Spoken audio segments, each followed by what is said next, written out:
Welcome to the day second of faculty development program on econometrics for time series analysis. Now, the resource person, Dr. Justin Michael, sir is going to conduct the session on the topic stationarity of time series. Good evening, respected participants of the workshop in econometrics. I hope all of you are doing fine. So don't worry, yesterday we were just having some hiccups. So today we'll be able to take the session very gradually, and then we'll be able to progress successfully. So some of you had just messaged that to revise what we had done yesterday. Don't worry. It is very simple, and then we'll just go over what we did yesterday and then continue with what we're going to do today. So today the task that we have is to have an understanding of how to use Gretel, and towards the end, I would say about 30% of the time we'll be spending on stationarity, and then later we'll have Professor Jyoti also joining us, and then any questions are there, we can take the questions. I noticed that we have about 116 here. So yesterday the number was more. So I'm going to share the files, and I've requested Professor Jahid to share it also in between for those who are going to join later. So I'm going to share. Okay, so I've shared two files. One is Gretel Lab 1, and the other one is GDP Gujarati XLS. Okay, so yesterday, so can you, yeah, so I've shared two files. So Jahid sir would be sharing it once again after some time. So I'm going to share the screen now. So I think all of you have this particular sheet with you. So you have Gretel Basics. Okay, so you have Gretel Basics. So yesterday we started with what is Gretel. So it is an open source software, and it is mainly used for econometrics. Now, various social sciences also, we have started using Gretel. And then I gave you the instructions of how to install Gretel.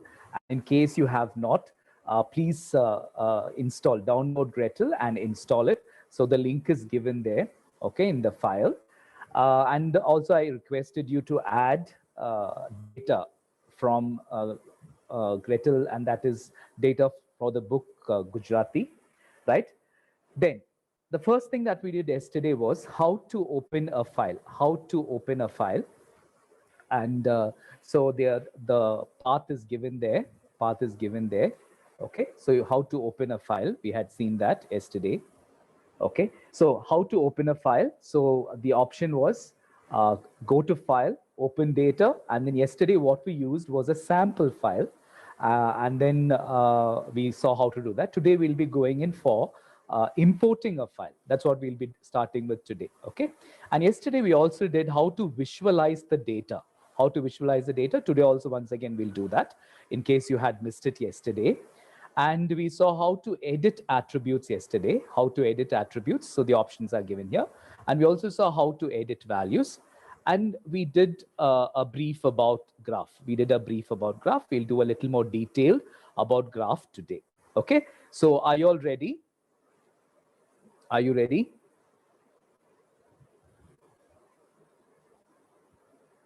Okay, yes. So, so please go to your Gretel. So please go to your Gretel. So double click on that. You would get your Gretel window. Okay, so all of you, please go to your Gretel. I shared two files in the chat. One is the PDF file that we are going to use regarding this lab.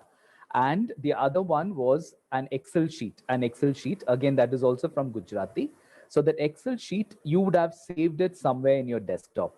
So we're going to import the file. Is that fine? So file, open data, So I'm in point number 5 in the sheet that I shared. File, open data, and then we're going to use user file. File, open data, user file. Please select that. Okay, and when you do, or what you have to do is you have to go to the directory or where you have saved the file.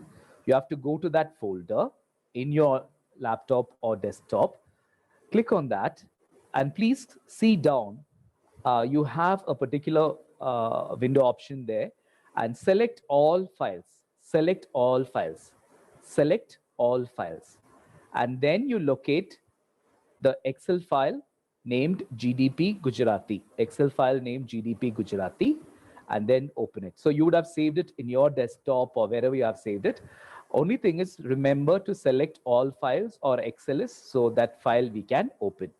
Is that fine? So file, open data, and then you went to user file, okay? And you selected GDP Gujarati, and then you give open, and then you give open. So when you give that, there will be a prompt which is asking you start import at column 1, row 1. Okay, so this is a purified file, so there's no problem. So when you are entering the data, all you have to do is give the names properly so that it will be able to import it from column 1 and row 1. So I'm going to give OK, and then the data has come. The data has come. So this is a file consisting of GDP information, and I think it is US GDP, and from 1947 to 2010, it is there. Okay, all of you have imported the file. All of you have imported the file. Yes, everybody. So you should be able to get a similar window on your desktop. You should be able to get this window with the variables GDP, log of GDP, and time year. So these are the variables. Yes. Sunita ma'am, what is it? No, I don't. Please file. So I just, Ebenezer, so I shared it again. I shared the file again. It is there, GDP Gujarati.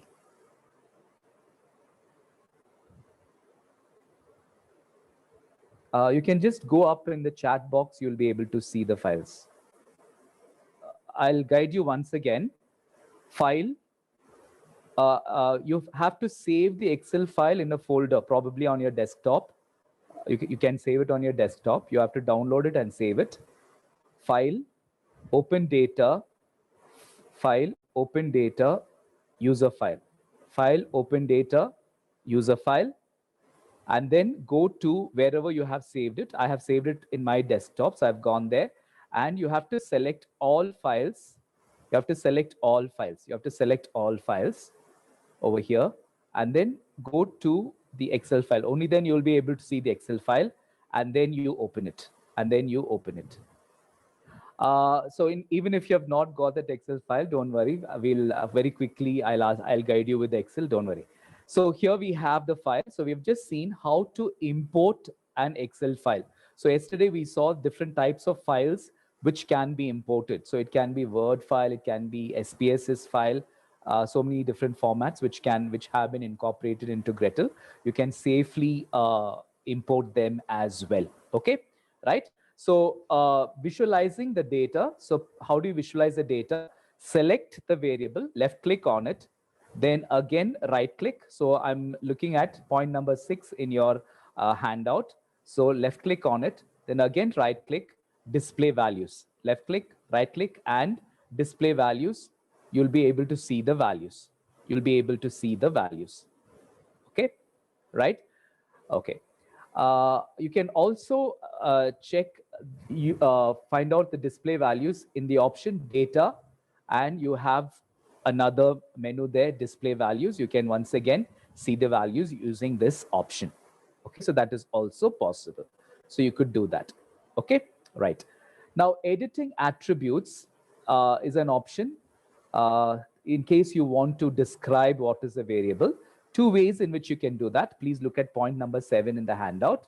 So you have to go to GDP, the variable which you want to edit, right click, and then you'll get this drop down box, and then select edit attributes. Go to the particular variable you want to change the attribute. Attribute means you want to describe it, you want to change different aspects of it. You have to do that. So edit attributes, and then you can click on that. You can give a description. You can give a description here. I'm going to put it as gross domestic product. So I presume it is in $1 million or $1 billion. So I'm going to give it as $million. Okay, so I'm not sure of the data over there. And what is the display name you want in graphs? So I want it as GDP. Is that fine? So this is called as attributes which are of the particular variable. So usually when we give variable names, it will be very short, but then we need to give a description and then how it will be displayed. Is that fine? So give an OK. So what did we do? You selected the variable, right click, and then you selected edit attributes, and then you have described it. So what description? You can give it as gross domestic product, whatever description you want to give. And then what is the name that you want to display in the graphs? And then you are going to give an OK. Okay. Now, do you notice that the description has come in your Gretel window? It has come in your Gretel window. So this description will be there for various times. Okay. Right. Then so editing values, in case you want to edit the values, you can select the variable, right click on it, right click, and you have the option to edit the value. That is to say, in case there is some problem or error in data entry, you want to change it, you want to correct it, you can use this option. You will be editing the values. So you will get this window and then you can edit the values. Okay, right. So these options, this edit option, you can also do it using the data menu available. Data menu available, you have the edit option. Also, you have the editing option for attributes as well. So that is also possible. So you could do that. Okay, right. And I said that yesterday in tools menu, you can change the font. You have different options in tools menu. Also, you have different things. I'll come to that. You can change the font. You can change the font from the default font to Times New Roman or whichever font you want. There, where do you find it? Tools, preferences, menu font. Tools, preferences, menu font. You select a specific font and then you give OK. You select a specific font and then you give OK. You can select whichever font you want, the font size and all is possible. You can change that. Okay, so these are small things which you can do it, because sometimes after getting the output, you will find it difficult or you may not. So you can already change the font. Okay, right. Now, yeah, so now we're going in for point number 10. Point number 10 in your handout, that is defining the variables. Because when we do, right. So when we do data analysis in econometrics, what happens is we have various assumptions. For example, one of the major assumption is that the variable or the time series is normally distributed. It has to be normally distributed. So in case it is not normally distributed, so how do you bring it to normality? So that process is you will be using the log of the variables. You will be using the log of the variables. So for example, how do we go ahead with that? How do we go ahead with that? And then in case another assumption yesterday when ma'am was talking about it, what we'll be doing today is that a condition, it's not an assumption, a condition for econometric analysis is that the series is stationary. So how do we bring it to, how do you make this series stationary? So we have to find the differences. Same way, you want to reduce the autocorrelation, or you want to make it like a series which doesn't have any autocorrelation, you will be going in for lag of the variables. So all this is possible. All this is possible in using Gretel. All this is possible using Gretel, and then we'll be trying to do that. Now, so let us go ahead with that. So point number 10 over there. So why are we going in for log, all that? During the course of the workshop, we'll be understanding. So log helps us in normalizing the data. Okay, so how do we do that? So for this, I want you to open another file. Open another file. So that is Gujarati 11. So how do you do that? File, open data, file, open data, sample file, file, open data, sample file, file, open data, sample file.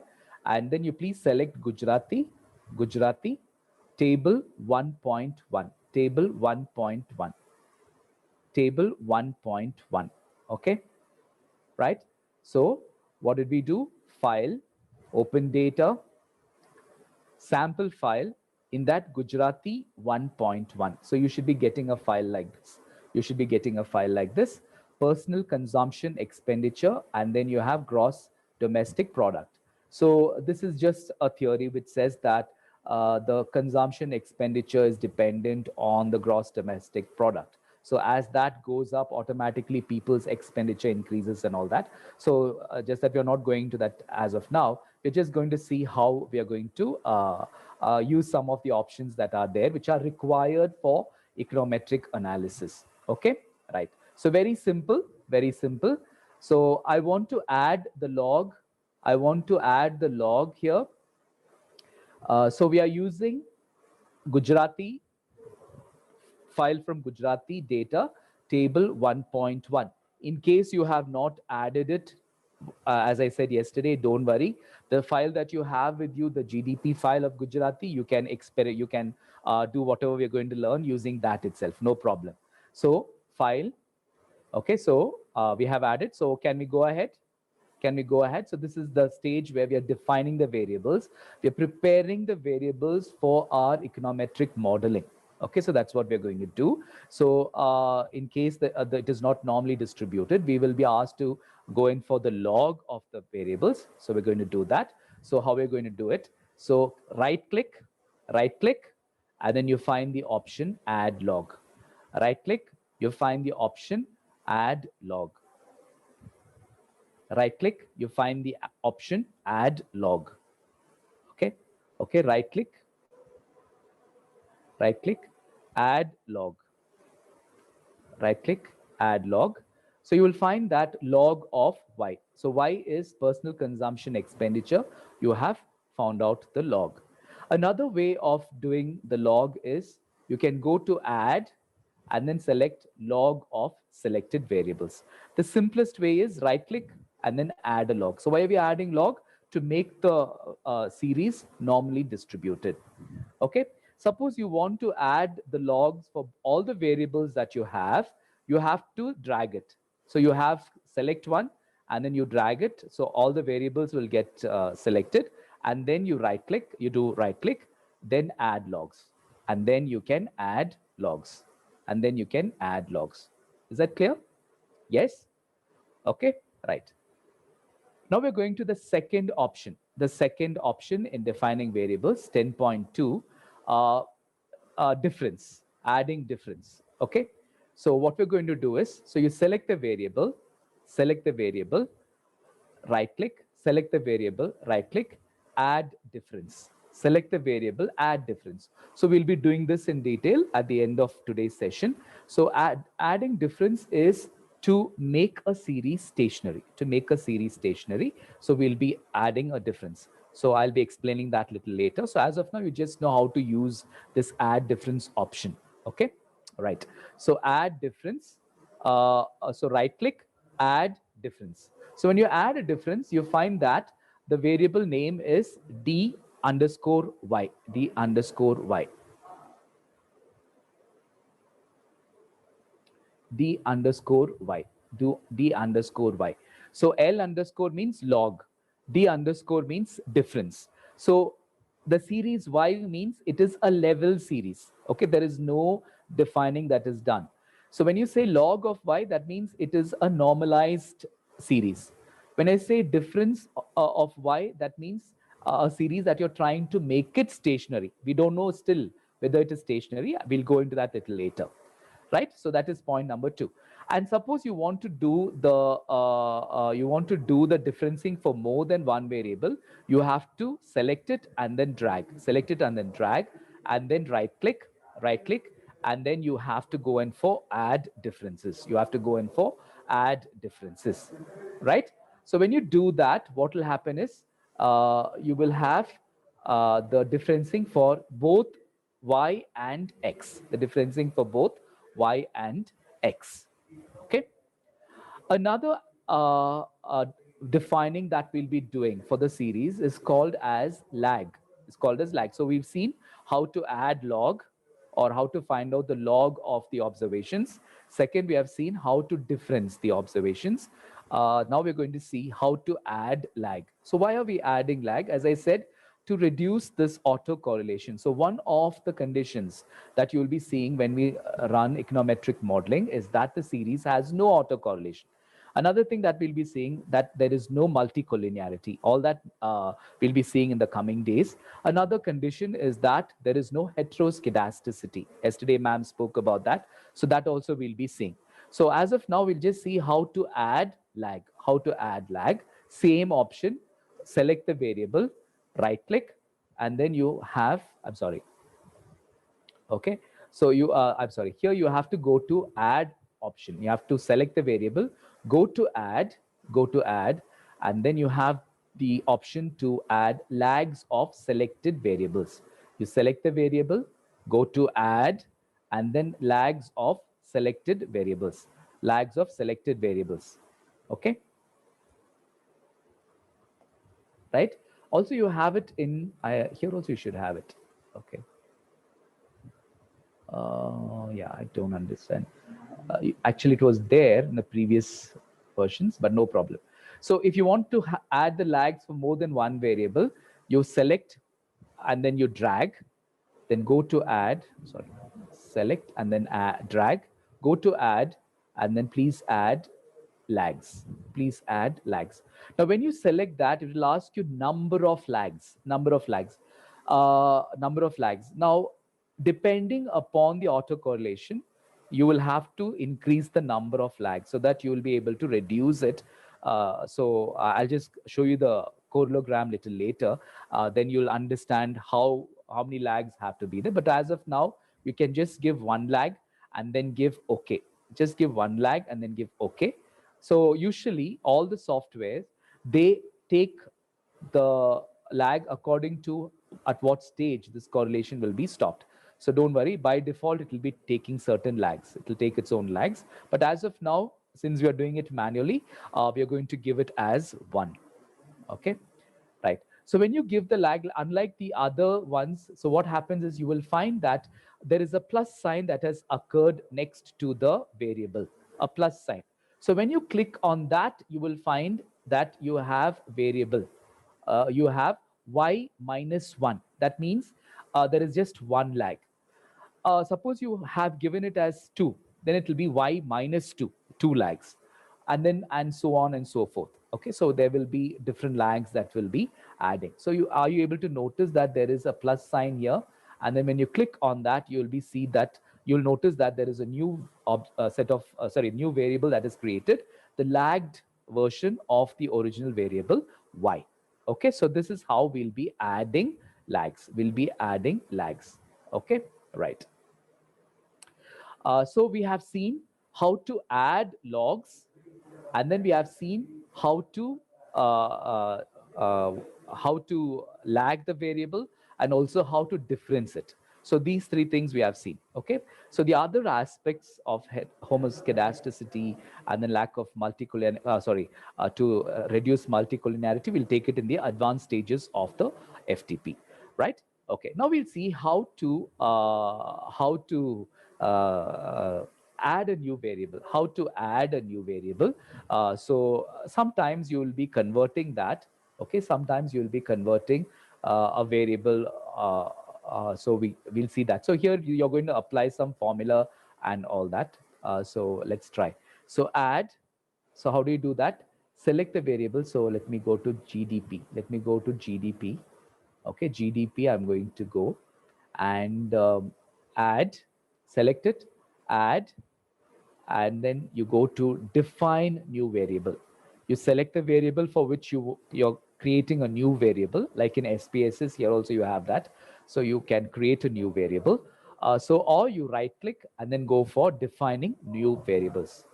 Select the variable, go to add, and then you select new variable, or you right click and then you go in for add a new variable, right? So here we have it. So let us try this particular variable. So here the variable name GDP, I want to convert it to Indian rupees. Variable name, I want to convert it to Indian rupees. So I'm going to give it as Y underscore INR. Just y underscore INR. So I'm going to convert it to Indian rupees just to give you how to create a new variable, is equal to, sorry, it is not y, it is x underscore INR. That is to say, I'm just going to convert that, is equal to x multiplied by, I'm going to put it as 70 rupees. Okay, multiplied by 70. X multiplied by 70. Are you, just a minute, I think the screen went off. Okay, are you able to see this? So what I've done is add a new variable and I'm entering in a formula. X underscore INR is equal to X multiplied by 70. X multiplied by 70. For example, let us, if time permits, we'll take some more data set and then see if we can create new variables. I'm just saying that there is a theory called Fisher's effect, like Fisher effect, which says that the interest rate or the return that you're earning is influenced by the inflation. So if interest rate in a country is increasing, it means that the inflation is pushing it up. Okay, so the real interest rate is nothing but nominal interest rate minus inflation. So such calculations you can do here, or let us say you want to calculate the return on investment and so on using some formula. Have you all done that? X underscore INR is equal to X multiplied by 70. So the exchange rate is not 70. I'm just putting a number 70 there. So I'm just going to give that, give an OK. So you have a new variable that is created, a new variable that is created. So you want to see what is the calculation. You want to see the calculation or whether it is true. So you select it, right click, display values. Are you able to see it?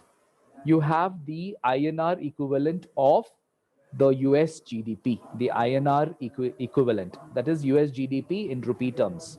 So you have it, and this is billion rupees. This is once again billion rupees. Okay, so this is just an option to see how you can add new variables. Add new variables. Fine. Okay, can I have a kind of, are you all with me?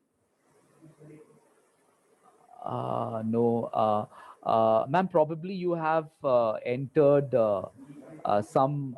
So can you try it once again? Kashmira, ma'am. Try it once again. Try it once again. So we have just seen how we can define the variables. So all that options are available here. Now we're going to the next segment. So we are not going too in depth into analysis. That I'll be doing it shortly, and after another 15 minutes, 20 minutes. We're just getting a hands-on of using Gretel, hands-on of using Gretel. Okay. So for the next set of exercises, we're going to use another table here, So we're going to use, so please take point number 11 in Gretel Lab, point number 11 in Gretel Lab. So we're going to use that. So please take file, open data, and I think it is Gujarati 3.7, Gujarati 3.7. So we're going to use that. Okay, so Gujarati 3.7, Gujarati 3.7.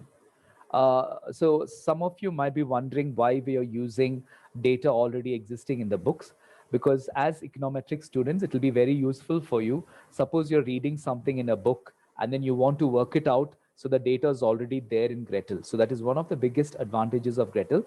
And any of the, even you have Green, you have Ramanathan, and any other books. Yesterday we saw it in the Gretel website. You have the data for that. You can take it and then you can add it easily. And then as it is there, it is given. So whatever exercises you're doing in the book, you can very easily take it from there and then you can learn it easily. So that's the advantage. So please select that option. So whatever data you have automatically will get replaced. Okay, so no problem. So you can save, in case you're working with your own data, you have the option to save it, and then it will save it as a GDT file. So it will save it and keep, no problem. Yeah, so I think this is data about price of gold, consumer price index, and then you have the New York Stock Exchange index. Okay, so it is there. So we are going to see how we'll be doing certain options given in Gretel. So we're going to go with point number 11 in the Gretel lab, point number 11 in the Gretel lab. So first we'll see how to do summary statistics. So summary statistics. So you have it there. Okay. Yeah, so you have already opened. Okay, so how do you select all the variables? So select the variables, right click, and then you select summary statistics. Right click, and then you give summary statistics, or you can go to view, and in view also you have summary statistics. You can go to view, and then you have summary statistics. Okay, so easiest option for us is right click, and then you select summary statistics. Right click and then summary statistics. Somebody's asked me something. Just a minute. File is not opening. Okay, ma'am, probably you did not add it properly, or you can use the same data set you're working with. I'm using 3.7 in Gujarati. So that is in file, open data, sample file. Don't worry, in case you're not able to open it, use the same file. The table 1.1 also you can do. We are just experimenting. Okay, so that's it. Don't worry about, we're not going in for analysis and all that. I'll do that in the end. So at that time, you're not able to open. So whatever file you have, you can work out all the options that we're doing. So sample file 3.7, Gujarati 3.7. Gujarati 3.7. So Vijay, I hope you're able to open that. Okay, right. So right click, summary statistics. Right click, summary statistics. Okay, so show main statistics, show main statistics, show full statistics also is there. Enough, since we are just looking at how to use it, you select main statistics. Okay, right. So you have your window here. So what did we do? You selected the variables, right click, and then summary statistics, and then you have the summary statistics. So mean, median, standard deviation, etc. Okay, so if you want all that skewness, kurtosis, everything is there, you go for all the statistics. You go for all the statistics. Now we'll go for the next point, that is correlation matrix. So we're going to see how we'll be checking the correlation and all that. Again, very simple. Okay, so you have the file with you.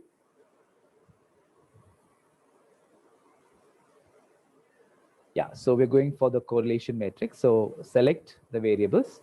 So we're going to select the variables. Then right click, and then you find the correlation matrix. The correlation matrix. Okay, right click, select the variables. Or you can go to view, and then you select correlation matrix. Okay, yes. So right click and then you select the correlation matrix. You select it. Okay, so here you have all the variables. Already it has come here. So in case you don't want any variable, you can remove it, but just leave it there. No problem. And then you give OK. And then you give OK. And then you give OK. So you have the correlation coefficients that have been calculated, and it also gives you the p-value. It also gives you the p-value. Are you able to see the p-value given on top? Okay. Right. So it is giving you the correlation coefficient, and then it is giving you the p-value. Okay. So that is given here. Now you have been working on different windows. Do you notice here that that option is given? If you want to get back to a particular window, you can use this option. Okay, so anyway, we're not going back into that now. So just to see how to do the correlation matrix. Okay, now we're going to see something that all of you would want to do. That is plotting the graph. Okay, plotting the graph. So very simple. Here you have it.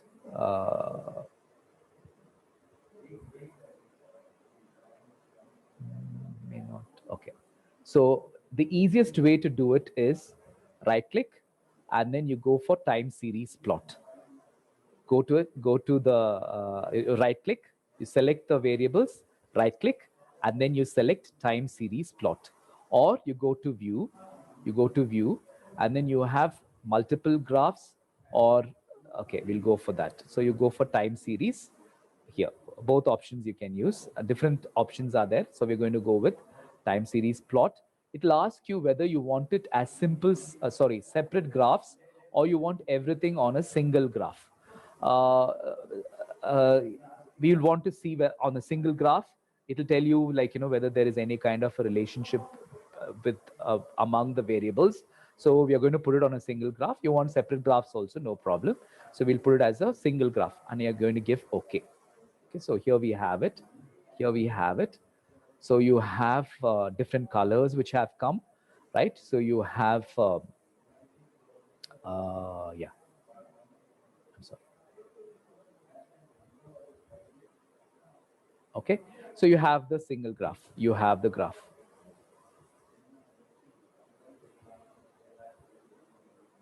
Okay, right. Editing, I think I will come to it a little later. Now let us see how you can copy this graph. Copy this graph. On the screen, it looks a little jarred. It doesn't look that very great. So sometimes you will be wondering whether the same thing is going to appear on your when you copy and paste it. So before that, there is an option to edit. I think I have given it in the handout a little later. Okay, I'll come to editing graphs a little later. Okay, let us do it now. So point 11.6. So we'll do a little bit of editing, right? So how do you edit a graph? Graph is right click, and then you have different options. Option that you'll be very often using is copy to clipboard. It'll ask you whether you want to save it as color or as monochrome. So color means as it is you will be getting. Monochrome means it will be just the black and white. Okay, so before that, let us do some editing. Right? So you have the edit option. So right click on the graph, and then you go in for editing. Right click, and then you go for editing. So here you have various options. Okay, right? So you want to give a title for the plot. The title for the plot. Are you able to notice that the font is in Verdana? The font is in Verdana 8. So you would want your graph to have the font as expected by the paper or your thesis or your project. What you want, they would request it to be in Times Roman, or it will be in, let us say, Arial font. So we're going to change the font to Times. Okay, we're going to change it to Times, and then you want it to have a little bigger size, right? So you're going to set it at 10 or 11 or 12. So I'm making it as Times. Okay, right? And you're going to give a title for the plot. So title for the plot, I'm just going to put it as figure 1.1. What we have here, price, comma, CPI, and NYSE. I'm just giving it as it is. Okay, right. So what did we do? You did a right click, and then you went to edit. And in edit, we have tried to change the font. You're giving a title, and then you can give apply. You can give apply, right? So it has become very big. So don't worry about that. I think the font size has increased, so you can keep it at 8 and later change it. Then what I really want is you can give arrows. You can give certain indicators. So let's keep the font as font size is 8, so that your image, okay, remains as it is. So I reduce it to 8 as such. Apply. Okay, still it is big. Okay, so that's why it was in Verdana. Anyway, now let us see. You want to add some arrows. Okay, so we're going to use that. So what are we doing? First thing is you went and you gave some title. Okay, so you want to add some arrows. You want to indicate. So I'm not going too much into graphs, just to see how to explore. Okay. When you copy it and paste it, all this thing will change. So don't worry. So I want to give a particular arrow. So I'm going to say that there is a peak here. Let me see. Okay. bigger. So I want to give an arrow here. For example, there is something over here. I want to put an arrow here. So I'm going to start. So the arrow is going to start from here. Somewhere over here. And the arrow is going to end here. End here. Fine. And let us say the arrow has a head. I'm giving a head for the arrow. Then you give apply. Okay, did you notice an arrow has come? Okay, so what did we do? You keep from where you want to keep the your cursor there. And then where you want to end, you keep the cursor and then say 2.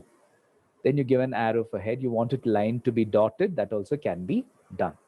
Okay, so same way you can add some labels. You can add some labels. Somebody has raised a hand. So can you repeat? Definitely. Okay, so let me repeat. Okay, so I'm going to put another arrow. I'm going to put one more arrow. So where is the option? The option is in arrows. So we are talking about how you are editing your graph.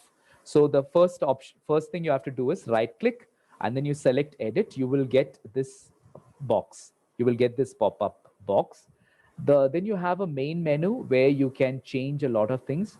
For example, you can have a border, you can give a label, you can change the font. Then next I went to giving arrows. You want to put some indicators. Okay, so for example, there is a peak, there is a fall, or you're saying where is the equilibrium and so on and so forth. You're going to give it. So you can use some arrows. So first thing is from where to where. So you have to take the cursor to the point where you want it, and then you select the mouse icon.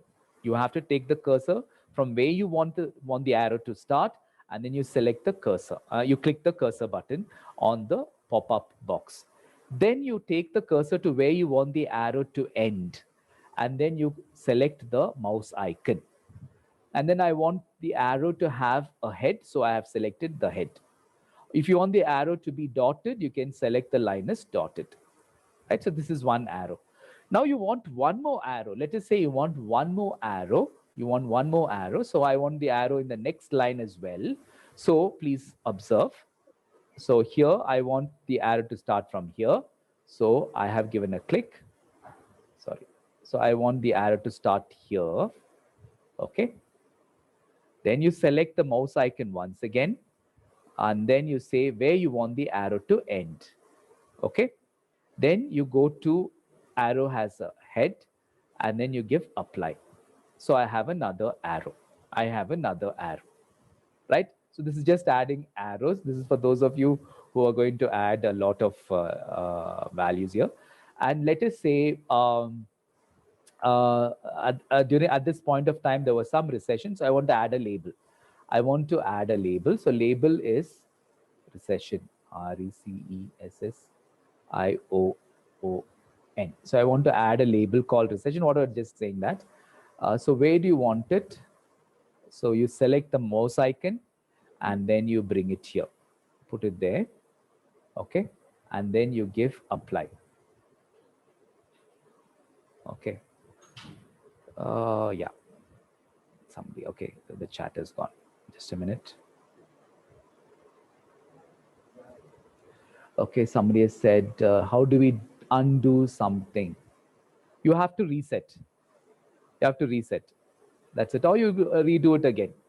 You go back, you close this option, okay, and then you redo it again. So for that, what you have to do is select the data again, right click, plot it. It takes very less time. Okay, so no problem. Okay, so these are some of the options available in graph. Now we're going to copy it. Copy it. So right click, copy to clipboard. So you can copy it. Okay, so now we're going to do the next option. That is copying your graph. Right click, I don't know. Yeah, so it is in 11.7. You're going to copy the graph. You can copy it as a monochrome, or you can copy it as a color. So I'm going to, so if you're going to print it out, if you're going to print out the paper, usually it will be in monochrome. Okay, so if you're going to just keep it as a soft copy, then you can keep it as color. So I'm just going in with monochrome, and then you open a Word file. You open a Word file, and then you paste it. You open a Word file, and then you paste it. Okay, open a Word file, and then you paste it. Open a Word file, and then you paste it. Okay, so you notice now the graph is looking very different from what was there. The reason is because the font we gave was 8. If you had given it as 10 or 12, it would have been a little bigger. Is that fine? So now you see the graph that you have created, okay, and then you find that the arrows and the word, it is very small because we have given the font size as 8, so you can give a bigger font. Yeah. I'm sorry, somebody's chat just went off. Open Word within Gretel? No, ma'am, you have to open it from your window. Gretel, you can't open Word. You have to have a Word file from your desktop or from your start. Okay, that's done. Okay, now we're proceeding further. Sometimes we'll be using scatter plots. Scatter plots. Okay, so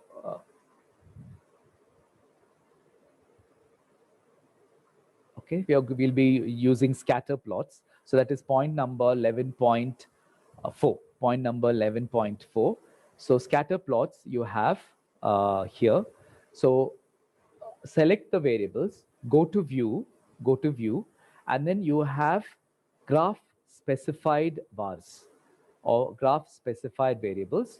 So time series plot we have already seen. You're going to go in for XY scatter, XY scatter. Okay, so it'll ask you what you want on the x-axis. So you can select what you want. Usually we put the particular variable on x, and y we usually go with the yeah. So x we put the year, and then y we put whichever variables you want. So see the plot. But since we are just experimenting, I'm just putting. Let me put the price there.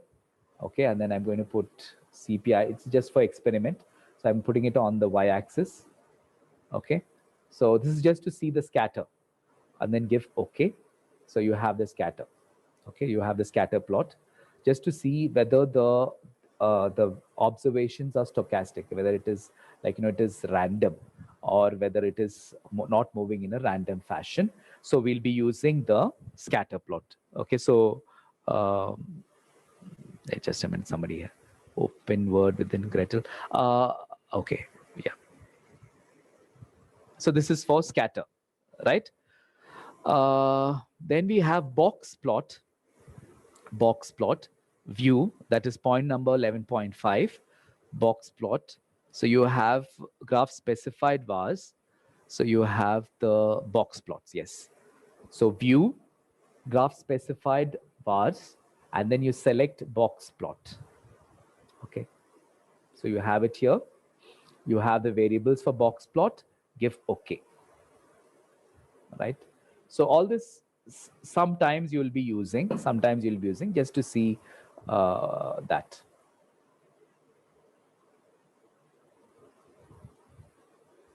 Okay, right? Yeah, are you with me? Now we're going for, yeah, a very simple OLS model. Okay, a very simple OLS model. Don't worry, we're not entering into econometric analysis. Immediately after this, we'll go into that. Very simple OLS model. That's what we're going to do now. Yeah, I mentioned something about, which I've not given in the handout, is suppose you want to test the normality. You want to test the normality. Okay. Yeah. Anyway, certain times you'll be using that. Okay. Yeah. So very simple. Let's just say you want to see whether these observations of price are normally distributed. Okay, normally distributed. You select it, go to variable, and then you have normality test. You select the variable, you go to, sorry, select the particular variable, then go to variable menu, and then you have normality test. So one which is often used is the Jack-Berra test. Jack-Berra test. Okay, so the hypothesis is the variable is normally distributed. The null is normality. Null hypothesis is normality. Alternative is not normal. The null is normal. Alternative is not normal. So in this case, you should be accepting the null. Accepting the null. Okay. So to accept the null, you please observe the p-value here. You have a p-value. So if the p-value is above 0.05, that means it is not significant. It is not significant. You will be going ahead with the null. You'll go ahead with the null. So in this case, we are saying that, just a minute. Okay. In this case, we are saying that the variable price is normally distributed. That is the null. The alternative is the variable price is not normally distributed. And then we have the result here. So how did we do it? Variable. And then you went for normality test. You went for normality test. The usual test is Jack-Berra. And then you look at the p-value here. P-value here, it is 0.8, which is greater than 0.05. That means the result is not significant. You will accept the null that the variable is normally distributed. Is that fine? So don't worry. Today we are going stationarity, and in some of the tests you will be doing that. So let us run a very simple OLS model. Very simple OLS model. Okay, very simple OLS model. So for that, we'll be taking just one dependent and one independent variable. So can we go back to the file Gujarati 1.1? So we're going to point 12 in your handout, point 12 in your handout, open data, sample file, open data, sample file, table 1.1, open data, sample file, table 1.1. In case you're not able to open, don't worry. You can work with the file which is available in front of you. File which is available on your Gretel. Use that itself, no problem. All you need is one y variable and an x variable. So y is a dependent and x is your independent variable. You're just seeing, just getting used to Gretel. So you select, So that is point number 12 in your handout, Gretel Lab. So in that, we're going to see about 12.1. So the option is, or the menu is model. Menu is model and ordinary least squares. Or you can see the beta icon over here. Beta icon at the end of the Gretel window. Sorry, at the bottom of the Gretel window, you have the beta icon. You can select that also.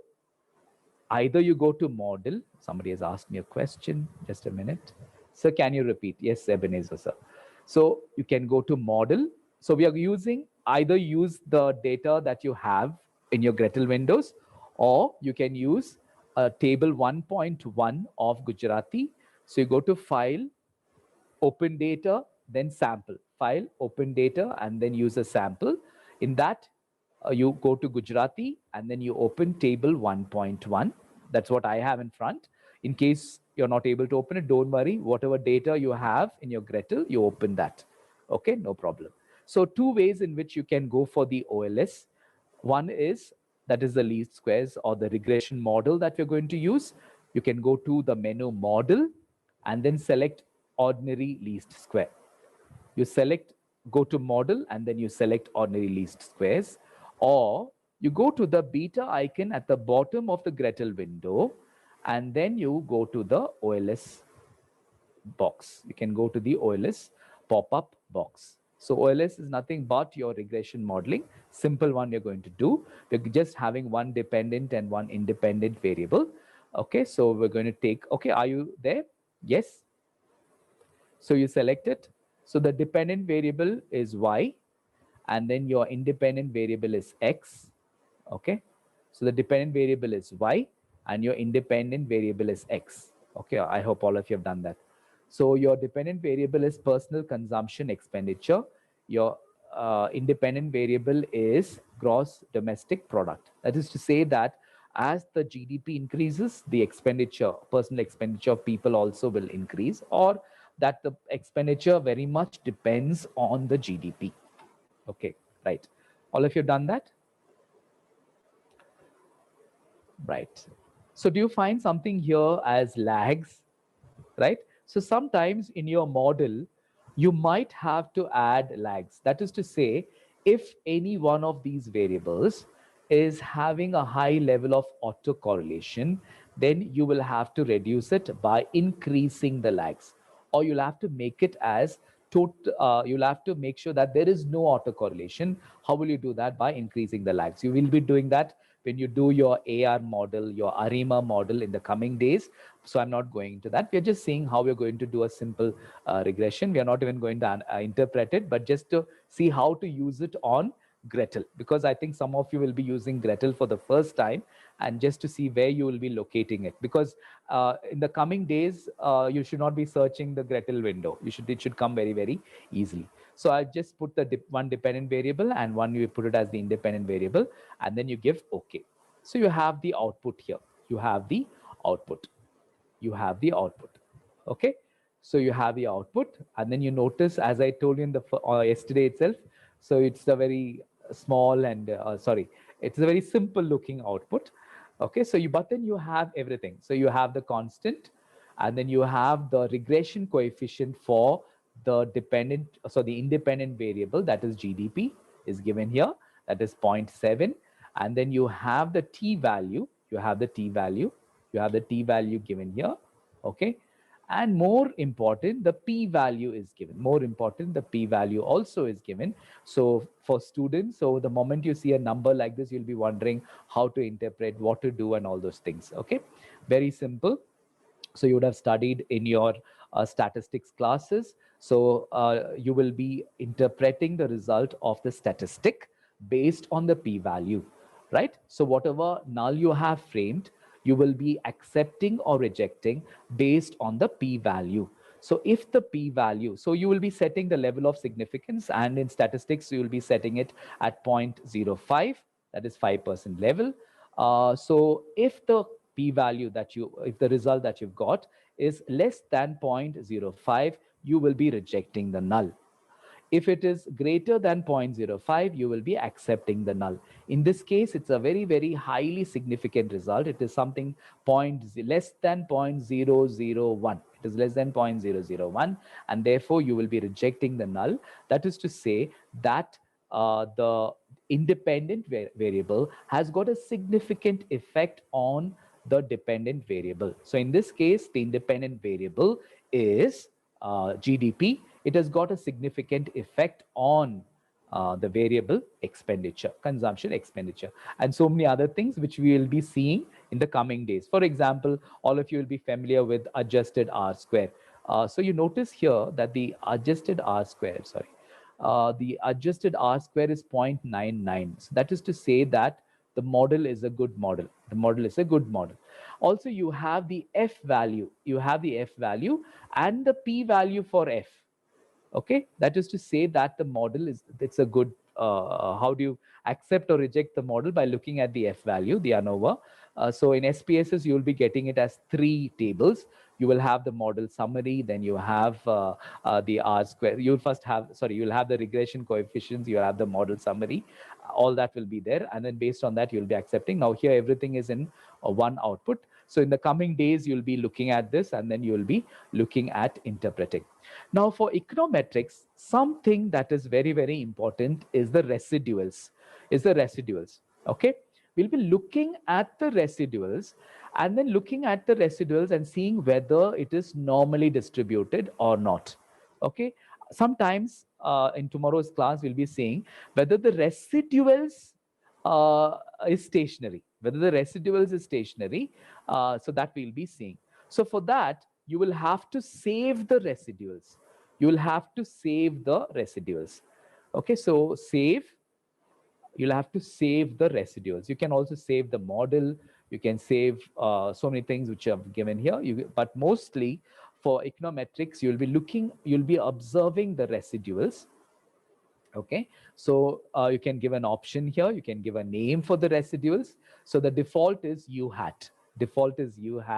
So U is nothing but your error term that you're getting in your regression equation. So students, your regression equation will be y is equal to a plus beta x plus u, or E, the error term. That is what we are seeing. So U hat is nothing but the residuals that you're going to save. So you can save it by going to save residuals, and then give OK.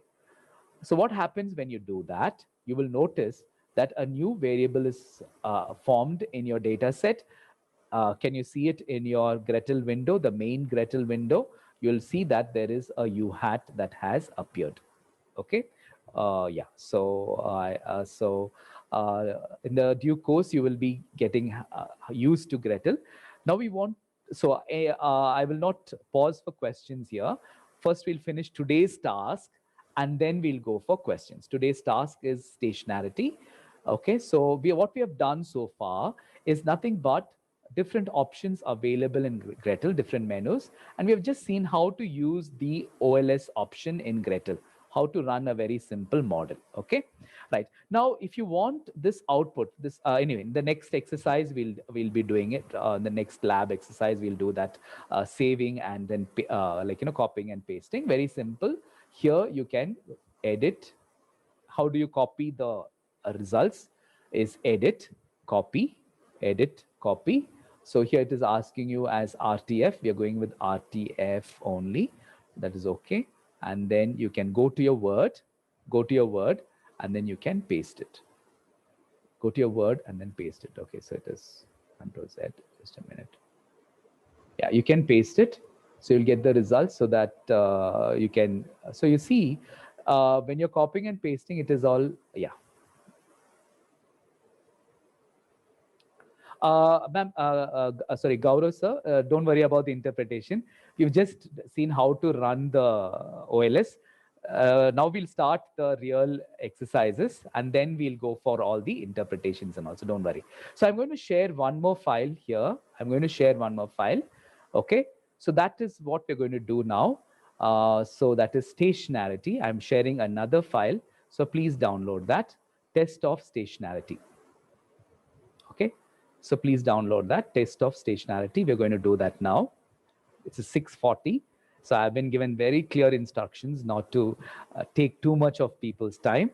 So Gaurav sir, now Ebenezer sir and Gaurav sir, I'll just, the intention was not to interpret the test which you've done there, just to see how to run an OLS. We'll be doing it in the coming sessions. So let us go for stationarity, the objective of today's class.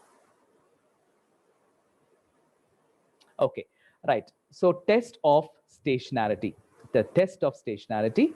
So one of the most important conditions in time series analysis is that the series is stationary. So what to do in case the series is not stationary, we'll be seeing now in the next 5 or 10 minutes. Right? What is the meaning of stationarity? The meaning is that the series the series has got properties which do not depend on time. They do not change over time, or there is no trend, or there is no seasonality in that particular series. So a time series which is having trend or which is having seasonality is a non-stationary series. So it does not have trend, and if it does not have seasonality, that means it is stationary. Okay. Another interpretation is that you have the mean and the variance, they do not change. Okay, the mean and the variance, that they do not change, or some people call it as stochastic and so on. So how do we make a series stationary? The process in which we make a series stationary is called as differencing. It is simply finding out the difference between consecutive observations in a time series. So you're just going to find out the difference and then you're going to use it. So this method of differencing stabilizes the means. It reduces the trend and the seasonality. So that is what we'll be seeing today. Okay.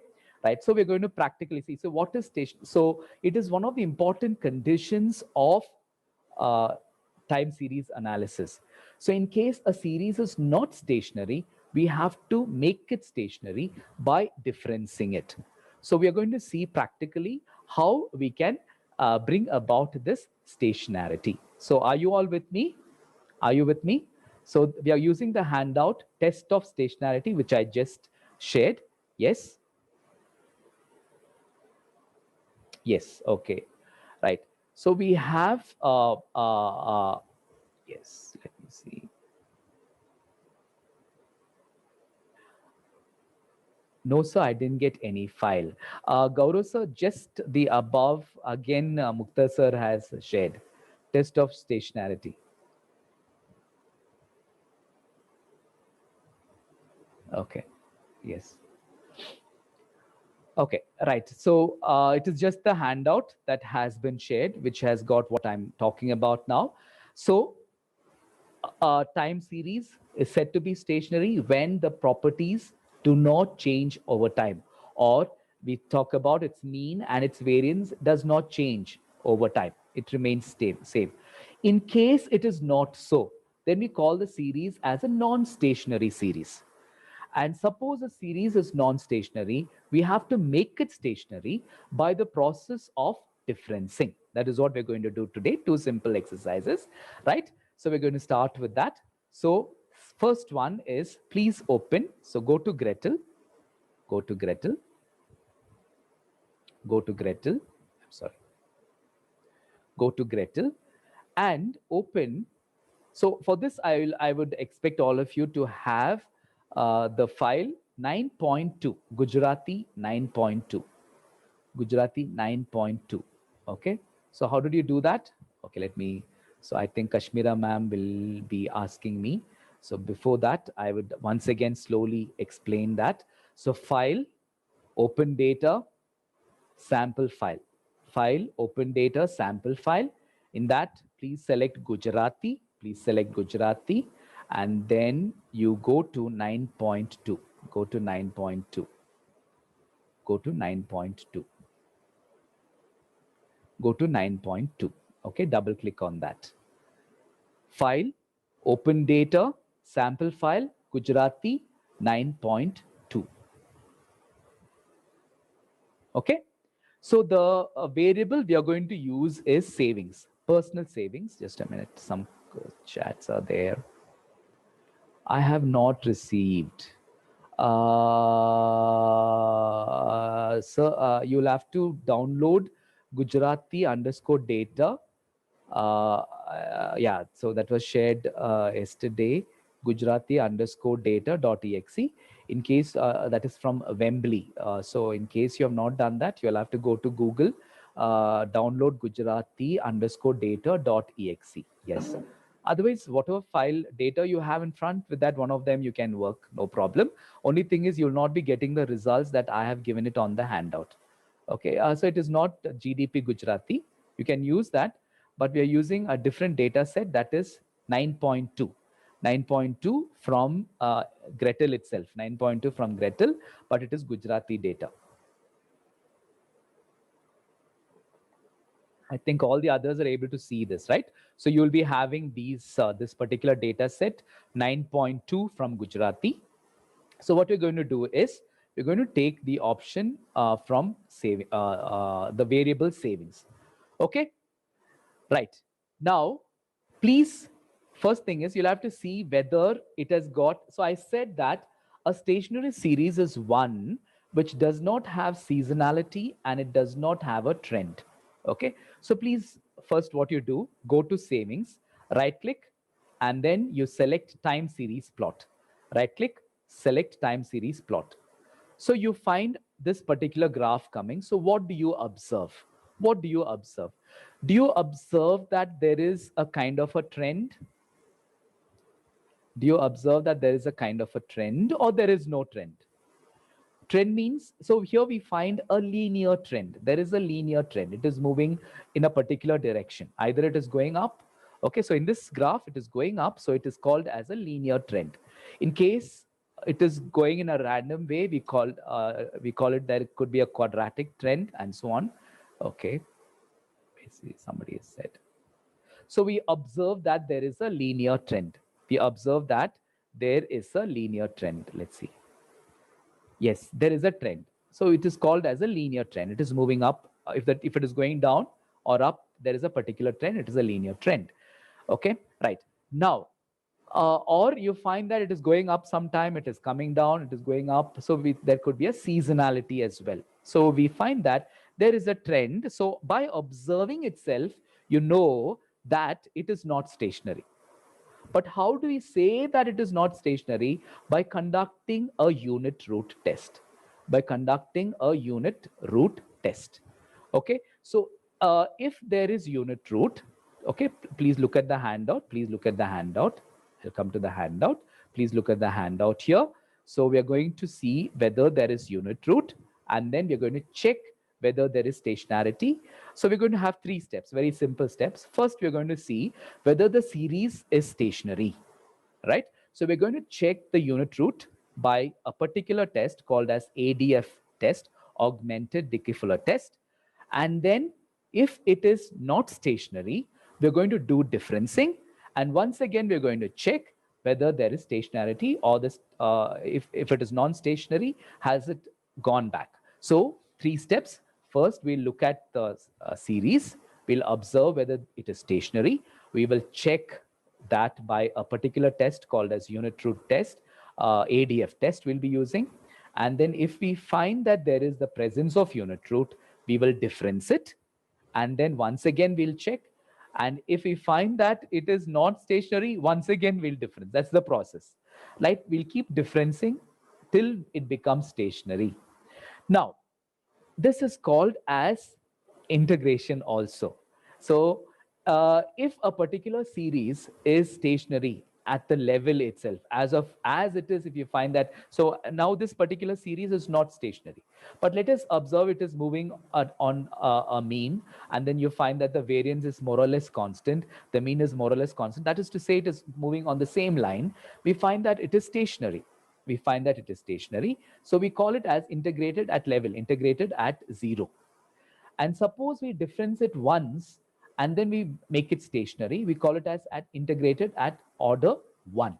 Order 1. Okay, anyway, don't worry. So you please look at the handout. I have given the hypothesis. So for the unit root test, or for the stationarity test, the hypothesis is there is unit root in the series. There is unit root in the time series. So in this case, the time series, we are giving the variable name itself, that is savings, or you will have X, Y, Z, LMNO, PQ, whatever it is. But here we are taking it very simple, savings. So if unit root is there, that means the series is non-stationary. If unit root is not there, that means this series is stationary. Okay. Then I have given a small unit root process. I've taken it from Gujarati. Don't get flabbergasted by it. Don't worry. Those of you who don't like formula and all that, don't worry about it. You can just take it from any standard textbook for unit root. You can take it and put it there, right? So here I've just taken it from Gujarati's textbook, right? As I told you yesterday itself, Gujarati is my favorite. Now, let us run this unit root test. Let us run this unit root test. How we are going to run it? Go to the Gretel. Go to Gretel. So we are taking the variable savings and then, right, variable, and then you find right here at the bottom, unit root tests, unit root test. So 3 steps. First step is you are going to take, find out the stationarity or non-stationarity of the series as it is. Second, you're going to do the differencing. Third, once again, you will be running the unit root test. So you go to the particular variable. In this case, it is savings. Go to variables. And then unit root test, I said augmented Dickey Fuller test. Don't worry. In the coming classes, I think Jyoti ma'am will be taking the other tests also. Today, we'll just do ADF. So augmented Dickey Fuller test. So please keep the lag order at 0. Lag order, because if you're going to keep the higher lag order, you will not know whether the level is stationary or non-stationary. So you keep the lag order as 0. You keep the lag order as 0. Another thing we have to do is use the level of the variable. Use the level of the variable. That is the default. Okay. So are you able to see this particular pop-up box? So lag order, we are keeping it as 0 and use the level of variable. Okay, there is somebody who said something. Let me check what it is. So when I have gone through with TNE, Ma'am, autocorrelation will be taking it little later. Today we're looking at stationarity. Don't worry about autocorrelation. So autocorrelation, we can do away with autocorrelation by increasing the lags. We're not doing that today. When we take the autocorrelation, we'll take it later. We'll take step by step. Step by step. Today it is stationarity. So we're just only looking at that. Okay, so let us not confuse too much the students who are just beginners. So autocorrelation, we'll be taking it in the coming classes. Today we're looking at stationarity. So as of now, please keep the lag order 0 and use level of variable, give OK, right? Then you get the output for the ADF test. You get the output for the ADF test. Please copy it. Please copy it. Please copy it. Okay, either as a plain text or as RTF. Give OK. Then come to your Word file. Come to your Word file. Come to your Word file and then paste it. Come to your Word file and then paste it. Okay, come to your Word file and then paste it. Now, what do you need to look at? You need to look at, with constant and trend, please look at the T statistic and the p-value. Please look at the T statistic and the p-value. I have already put it there in the handout. I'm sorry. Yeah, I have already put it in the handout. So the T statistic and the p-value I have highlighted in green. Okay, the T statistic and the p-value, and then I have already given it in the handout that you have. Okay, so let me go back to that. So in the handout, it is already given. So the T value is minus 2.91 and so on. P value is 0.17, 0.17. So what is the conclusion? So the null is there is unit root. The alternative is there is no unit root. If there is unit root, that means the series is non-stationary. So the p-value is greater than 0.05. The p-value is greater than 0.05. It is not significant, okay? And therefore, the null is accepted. That is to say, there is unit root and the series is non-stationary. The series is non-stationary. Is that clear, students? So what we have done, we have run the ADF test. We have looked at the results.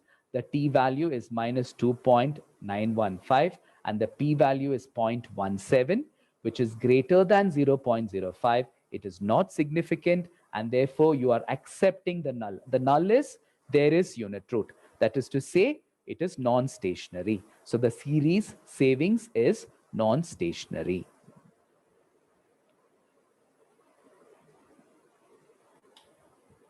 Ma'am, you need not learn too many formulas in Gretel. Don't worry about formulas.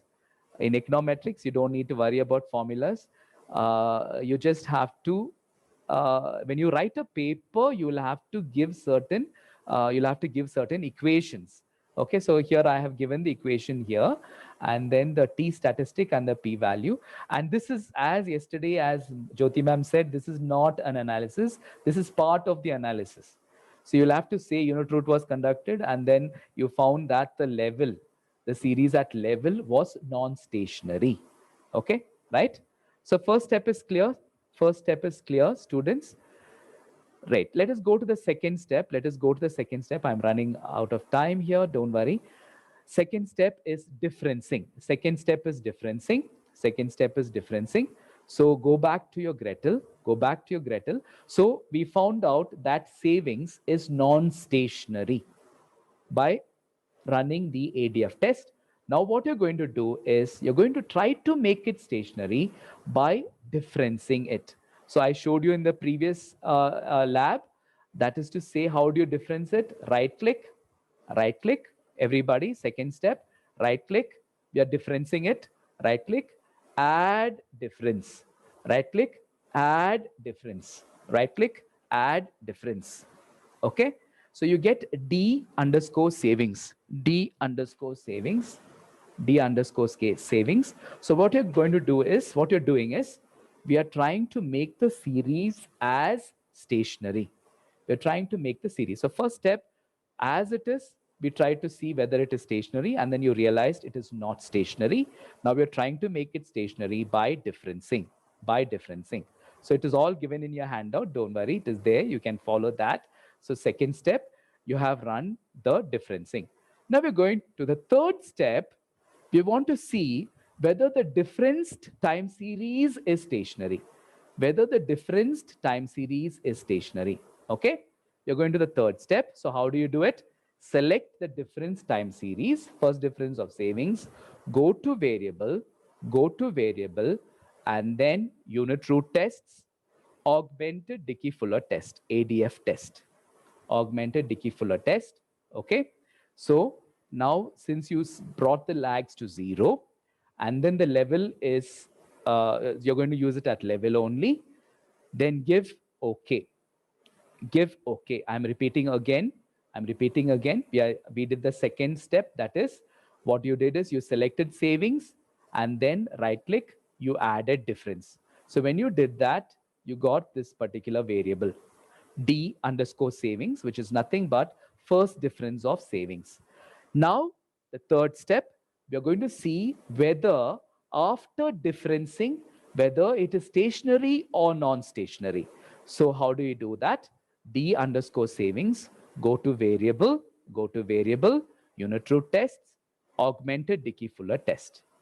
Give OK. You will get this output. Okay. So now we'll be saving this output. We'll be saving it and then taking it to your Word file, and then you're going to paste it. Okay. So what is the null hypothesis? Null is there is unit root. Alternative is there is no unit root. So when you say there is unit root, that means it is non-stationary. Alternative, there is no unit root, that means it is stationary. Okay. So you will have to reject the null in order to ensure that the series is stationary. So please look at the results here. Please look at the result that you got. So I'm going to highlight it. So you find that, here, I'm going to highlight it with the green. You find that the p-value is 0.002. P-value is 0.002. Now go back to the handout. Go back to the handout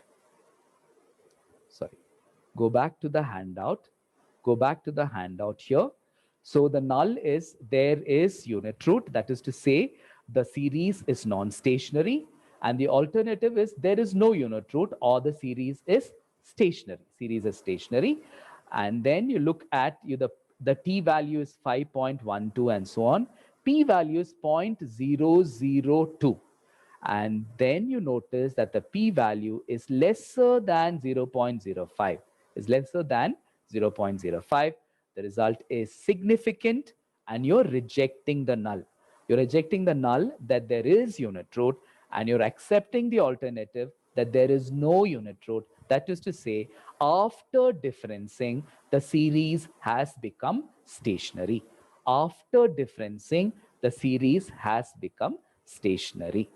Okay, now let me see. Okay, so we have done the 3 steps here.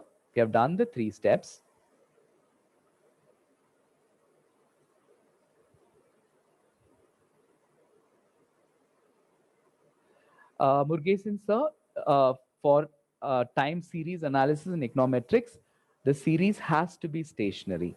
So in case it is not stationary, it will lead to a spurious regression. Tomorrow I'll be taking that. If it is a non-stationary series and you run a regression, the result will be spurious. So that is what econometricians would say. Okay, were you able to understand the 3 steps? First, you have to look at the series, run ADF test, and then if it is non-stationary, you difference it, and then you run the ADF test once again, and then you see whether it has become stationary. So in this case, the series savings has become stationary after differencing once. So we say, please look at the conclusion I've given. The time series is integrated at order 1. That is to say, it has become stationary after differencing once. So I1 means I have differenced once. I2, that means you have differenced it twice, and so on. Okay. So I have given something for your practice. So what you can do is you can check the variable income and see whether it is stationary at level or after differencing once or twice. Also, the other data set 1.1 that you have, since time is not there, you can do it at home and then you can check it. Otherwise, I would ask you to do that. Just 1 minute. While your questions are coming on, I want to share a particular poll. I'm going to ask you some questions so that I want to ensure that you have understood what we have studied today. Okay. So I'm going to share some questions. So please answer that. Oh, sorry. Before that, please look at this particular please look at this particular slide. I have a slide to share in front of you. Please look at this slide. Okay, look at this slide. Okay, are you able to see the slide? Yes. So you have different time series plotted graphs, and then I want you to identify which is stationary. I want you to identify. Please have a look at it. You have 6: A, B, C, D, E, F, G, H, I. Okay, so you have different series. Identify that. And based on this, I'm going to, all of you have seen it? Because once I put the poll, I think you will not be able to see this particular thing. So you have different. So please make an observation in your paper. Which series is stationary? Which series is stationary? Okay, have a look at it. You have 9 graphs. Please look at them and then say which series is stationary. I'm going to launch the poll. The question comes in the poll. Okay, right. Okay, so here we have the poll. Yeah, so while you're answering the poll, I'll take up the questions. Jyoti ma'am also is there. Yeah, so you can give the answers by looking at the poll.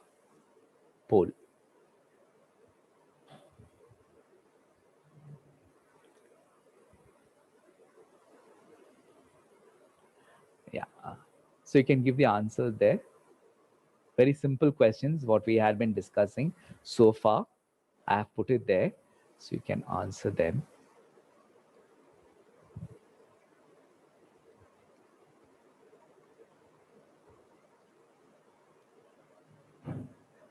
Raju sir, just 1 or 2 minutes.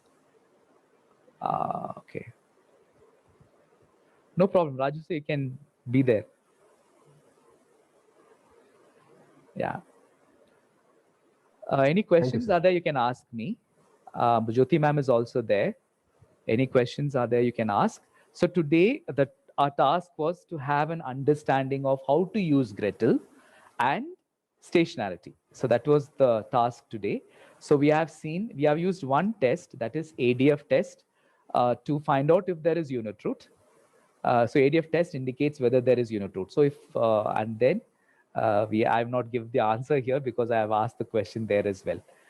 So I will not give the answer. Once I close the poll again, I'll give the answer. Okay, so only 66 people have answered out of 177. So you can take another 30 seconds. Can you quickly answer the poll? I'll just give another 30 seconds and then close it because it's a, so in case students are away from the screen, you won't be able to answer. So this is a way of checking whether our students, the Kristu Jayanti students, are looking at the screen, because sometimes they will switch it on and go off.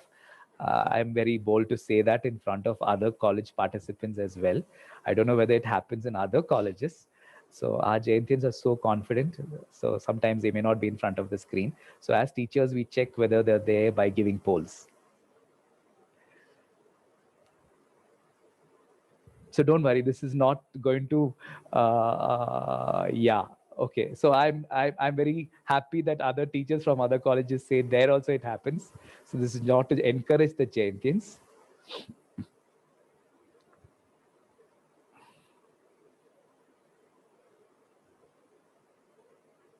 Okay, so I'm closing the poll. Okay, oh, where has it gone? I'm closing the poll. Okay, 100 people have answered because we have exceeded the time today. I'm closing the poll and then I'm going to share the results. Okay. Yeah, so I have to see the results. So first one, identify the series which are stationary. Actually, it is B and G. Most of you have said that it is correct. Then the second question is the properties of a stationary series do not change over time. The answer is true. Okay, most of you have said that. Presence of unit root indicates if unit root is there, that means it is non-stationary. If unit root is there, that means it is non-stationary. Absence of unit root is stationarity. Okay, right. So thank you so much. Over to you, Raju sir. I think there are no questions. Tomorrow, I think there'll be more questions. Any questions are there in the chat? Stop sharing. Okay. Okay. Yes, sir. Yeah. Yes, sir. Thank you, resource person of the day 2 of this FTE, Dr. Nelson Michael, Director, Center for Research, Kishinti College. Kind attention participants, topic will be discussed tomorrow as per the schedule is co-integration. And the resource person will be Dr. Nelson Michael. Thank you all for your active participation. Yeah, there is a question, it seems, sir, in the chat box. Just a minute, I'll have a look at it. What we have interpret with this statistic. Nitish sir, today we are only looking at the p-value, the t-value, the tau, and the p-value. So based on that, we are going to either accept the null or reject the null. So the null is that there is unit root. The alternative is there is no unit root. So if there is unit root, that means the series is non-stationary. Alternative is the series is stationary. So we have to keep differencing till we are rejecting the null. Yeah. Yes, sir. Raju sir, I think that was the question. Yes, sir. Yeah. Thank you once again, sir, and the participants. And tomorrow's topic could be, So somebody has asked for the feedback link. Yes, sir. Sir, at the end it will be shared, sir. Feedback link. 7th day, sir. Okay. Yes, So sir. 7th day, we'll be sharing the link. Yes, sir. Kashmira ma'am, the cyclical effect. So what we have seen is how to reduce the the trend components, cyclical components we'll be seeing in the later days. Yeah. So Raju sir, I think we can end.